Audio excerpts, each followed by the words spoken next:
Mike Lally, welcome to this edition of Market Brief. The people watching the webcast now will be business people who are interested in exporting. Probably they haven't done it before. Maybe they're a little bit afraid that they're going to gamble the farm and lose their shirts in the process. Is exporting a terribly risky endeavor these days? I think for American companies looking to go international, it's not a question of if, but when, and how to go exporting and how to be able to make international sales.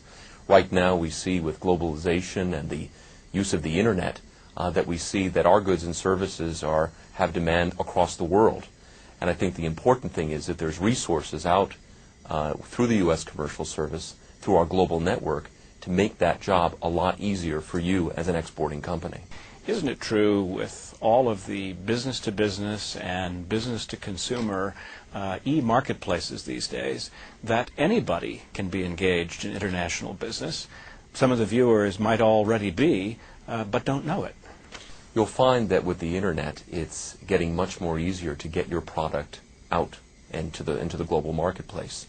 By having a web presence, you have a 24-hour, 7-day-a-week window into new markets where companies are going to be contacting you directly to find out how can I ship. I'd like to be looking at different options for buying your product from the United States. And the point is that through the U.S. Commercial Service, there's the opportunity to find out, are these good buyers?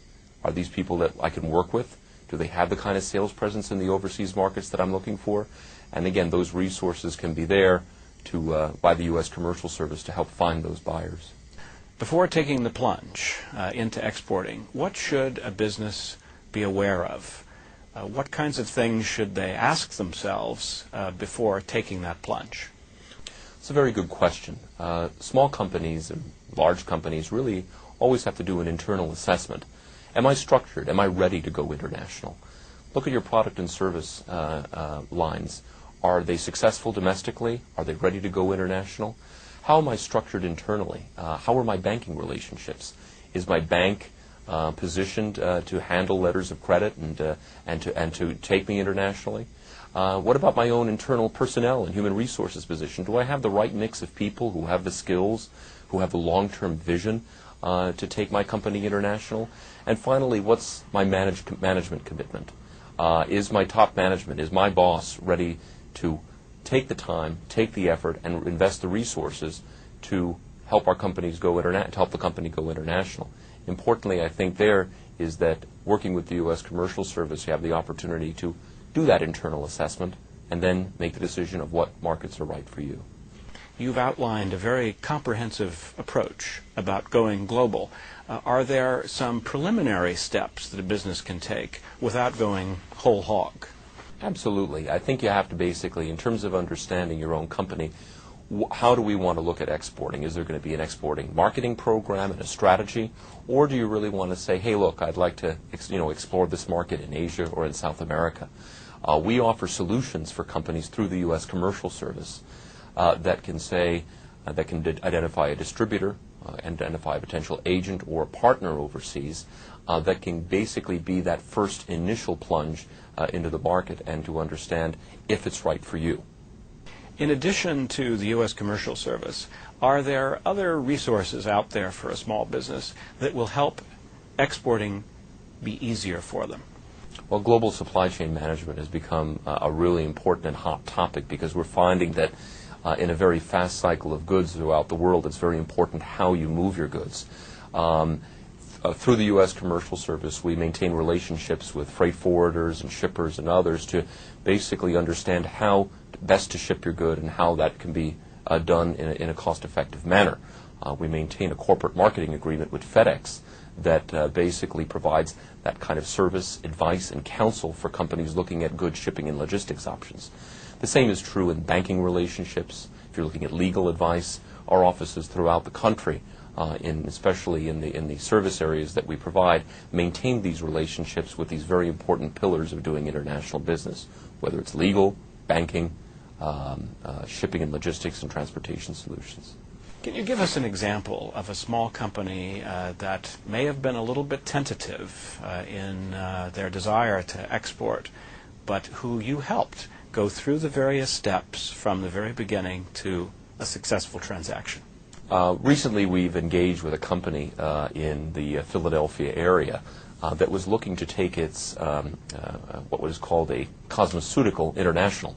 It does a special cream, and it had received a hit on its website from a potential buyer in South Korea.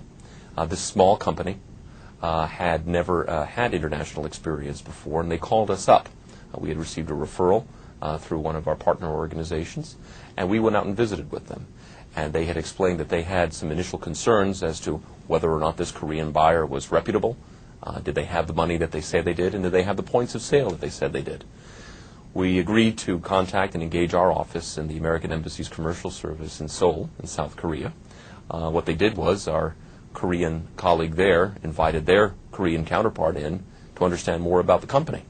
And it turned out that this company, which was based in Seoul, had multiple sales points throughout South Korea, was a multi-million-dollar firm, and actually did have the resources and the ability to do business that it said it did. We were able to go back to that firm, meet with them face-to-face, our exporter, our company in the Philadelphia area, and explain to them that actually this deal can go through. And what had happened was that then they had developed a distribution agreement with them and had moved forward, and now are making sales into South Korea, all based on an unsolicited website hit. Fortunately, in this situation where they can contact us and ask us, is this real? Research shows that most foreign inquiries to U.S. businesses go unanswered. Why is that? Why would any company refuse to answer a potential buyer? I think a lot of it is just simply lack of knowledge and a certain amount of fear. The fear of the unknown.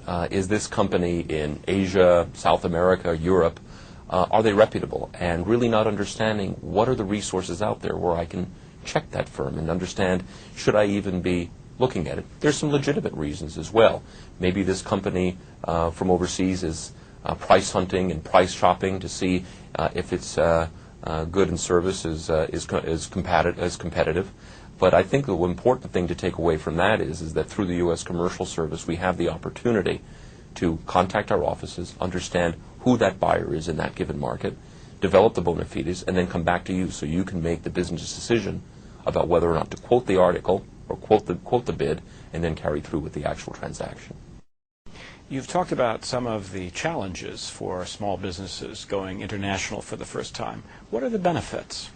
I think if you look at the business situation, even in the last 10 or 20 years, it's becoming more of an imperative to look internationally. Our competitors are looking internationally and have been for many years, whether from Europe, from Asia, from South America, while the United States remains a very large and rich market with 290 million consumers. You'll see that more and more companies are going to be looking to diversify.